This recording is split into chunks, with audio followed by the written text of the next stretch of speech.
to take some questions. So if you guys have some questions, we can just kind of pick a few of them, and while I'm signing, I'll try to answer at the same time. So we'll have some fun. How important is journaling? How important was journaling in my life? It was very important. I started writing in my so-called self-log journal probably when I was very, very young. And I think part of it is just from an athlete perspective, you do a lot of things right sometimes and you don't even really realize it.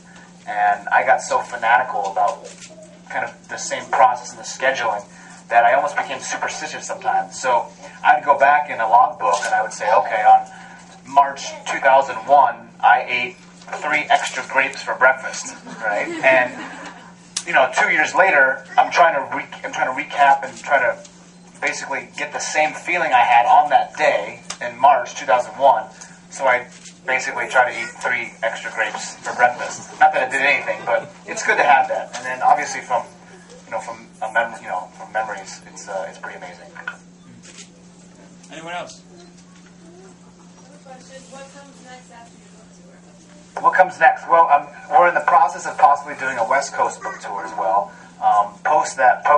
Actual book tour is, I'm focusing on obviously speaking a lot to a lot of kids. I teamed up with anyone who saw the bus outside, saw a picture of me with the 0 regrets, and they also saw something that said AskListenLearn.com. This was an initiative and a program that I teamed up with the Century Council to basically go to go to many, many different middle schools and junior high schools across the United States.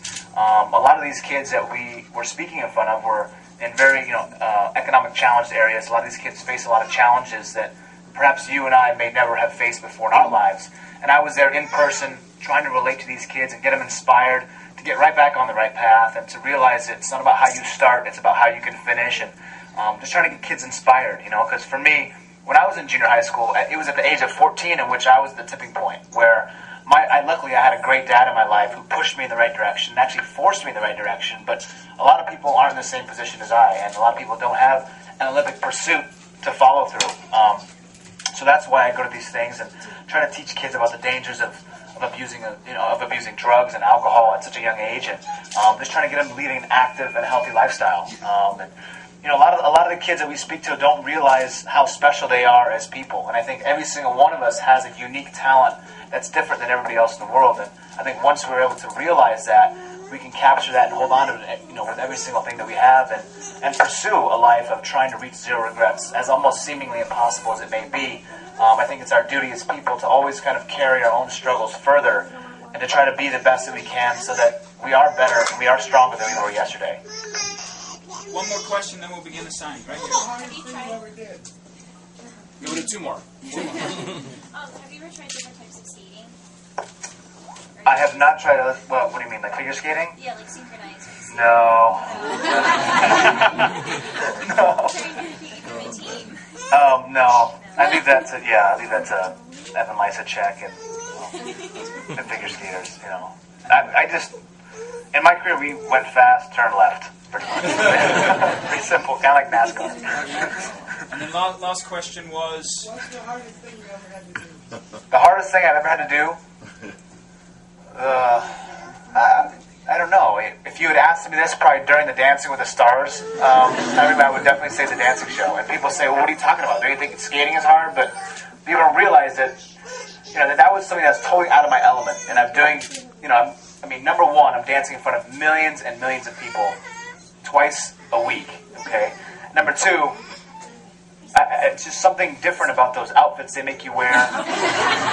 There was on numerous occasions they were asking me to wear eyeliner. I said no. I'm still the only Dancing with the Stars member to never wear eyeliner or sequins or rhinestones. You made 2 of the top 10 dances. 2, number 3, number 7. So I was very, very high about that. Yeah.